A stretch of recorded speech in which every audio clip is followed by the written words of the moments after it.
Don't throw out those old ceiling fan blades until you see this. I'm choosing 3 fan blades that have a flat, woodsy appearance for their background tone. Holding a bracket on a blade like it's a hook, I'm penciling in the screw holes, then drilling new holes that will accommodate the original screws.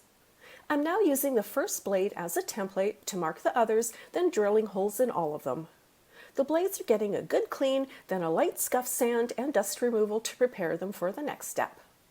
I'm placing the blades onto some burlap fabric, then cutting the burlap around the outside of each blade.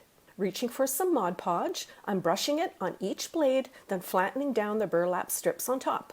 After mixing some water with some additional Mod Podge, I'm brushing it over top of the burlap so it will saturate the fabric. After scuff sanding and removing the dust from the brackets, I'm spray painting them in black spray paint on both sides. Now that the blades are dry, I'm trimming the burlap against the blades with scissors to create clean edges. Each fan blade is being poked with a tool through the newly drilled holes to separate the burlap. The brackets are being installed to the blades using the original nut, bolt, and washer, slipping them through the newly drilled holes. To hide the original screw holes on the brackets, I'm hot gluing on some wood plugs over top, leaving them in their natural tone to chime in nicely with the burlap. I'm now pre-drilling, then screwing 2 cup hooks on each upper part of the blades. For a final touch, I'm adding some random place stencil designs with palette details to give the burlap added personality. And my new coat and key hooks are ready to work as hard as they look cool for my front entry. I love the stamped burlap fabric look, which gives them a super cool updated rustic style. However, you can also paint the fan blades or even decoupage paper on them to suit your own style. These coat and key hooks are super useful for coats, purses, umbrellas, and more. If you'd like to instantly enhance your home with an easy decorative idea, consider picking up an old stepladder. After getting an old wooden stepladder home, I'm giving it a light sweep to clean it off, then a light scuff sand to remove any rough areas. One could also paint it as well. However, I'm choosing to leave it as is to display its authentic finish. To add display stability, I'm attaching 2 large brackets to the top of the ladder. Each bracket is getting screwed to the top of the ladder, then it can be attached to a wall once positioned. I'm now lifting the ladder and placing it against my desired wall. Since I'm choosing to leave the entire ladder intact for future repurposed projects, I'm pulling both sets of legs against each other, then tying them together using a dark heavy twine on each side.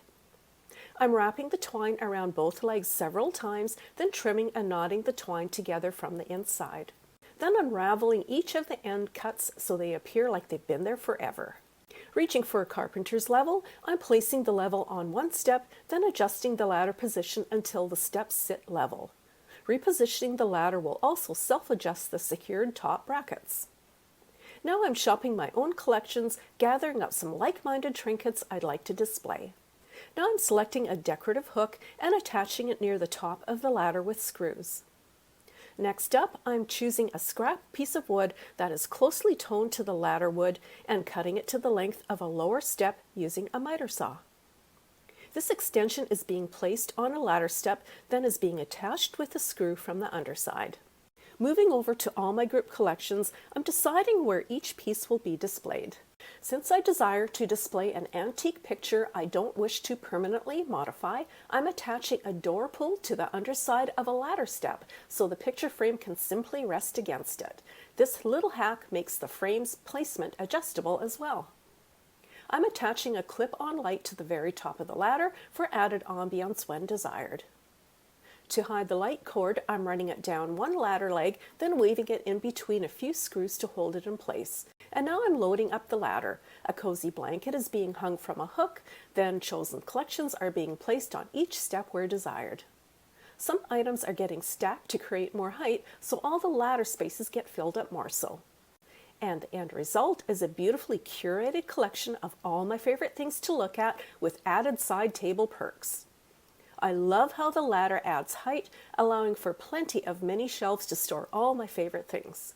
It's said that to fully love your home, that you should display all the things you love to look at, and this ladder shelf certainly does it for me. Plus, the added shelf gives more space for my coffee and creates a deeper shelf to display something larger. Then turn on the light, and you have extra ambiance that will really be appreciated in the evenings. An adjustable light that simply clips on is an easy add.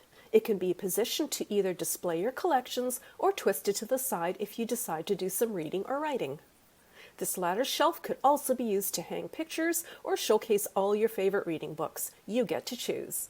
If you'd like to gain a little extra storage space, consider picking up an old wooden window frame without the glass. I'm flipping over the window frame, facing it good side down. Using 8 simple cup hooks from the dollar store that were previously spray painted with black, I am selecting 4 for the next step. I'm also using 2 hanging chains removed from dollar store wire baskets. Going by my penciled marks, I'm screwing a cup hook onto the window frame on each side. I'm now transferring the same hook placement measurement to the other short side of the window and screwing in 2 more cup hooks. I'm now documenting the measurements of the window hanging apparatus so I can transfer it to my desired hanging spot.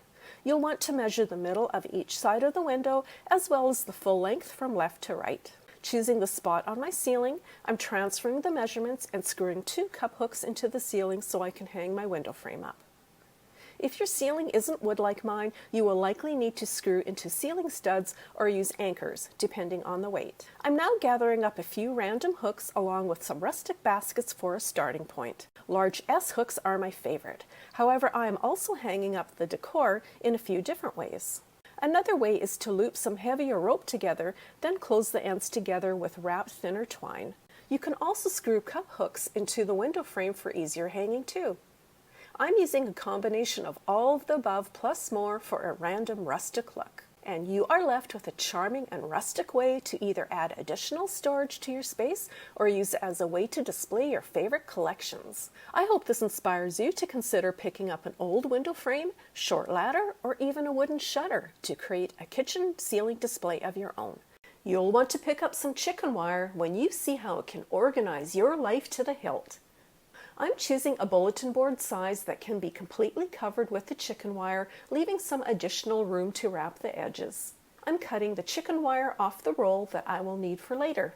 Some reclaimed wood boards are being positioned around the bulletin board to create a frame. I'm measuring the width and height along the inside of the boards to ensure they create a perfect rectangle, then marking the measurements with a pencil. All 4 boards are getting cut using a miter saw, so I end up with 2 identically sized shorter and 2 longer boards. The boards are being repositioned back on the table using a carpenter's square in each corner to help with a square alignment. 2 pencil marks are being drawn on top of the shorter boards in each corner, then pre-drilled with a small drill bit. 1 screw is being inserted into each corner to start. Choosing an old off-white curtain panel with a nice texture, I'm spreading it onto a table, then positioning the bulletin board on top. Using scissors, I'm cutting around the bulletin board, leaving enough seam allowance to fold over the edges. The fabric is getting ironed, then placed back down on a clean table, good side down.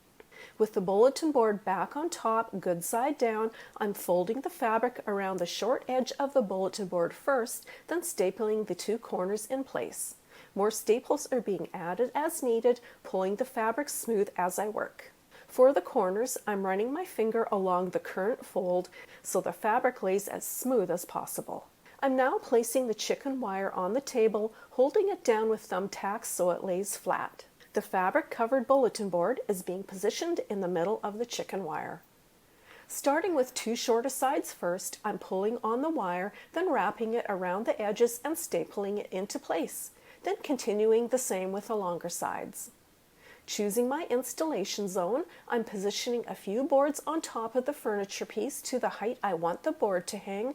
I'm attaching the chicken wire board to the wall using long finishing nails, leaving me the proud owner of the cutest organizing board in the land. I love how the rustic wood marries the simple chicken wire mesh against that soft white fabric so everything has a fresh, neutral look. The chicken wire allows you to use virtually any hooks to hang your accessories, making hanging and dismounting effortless.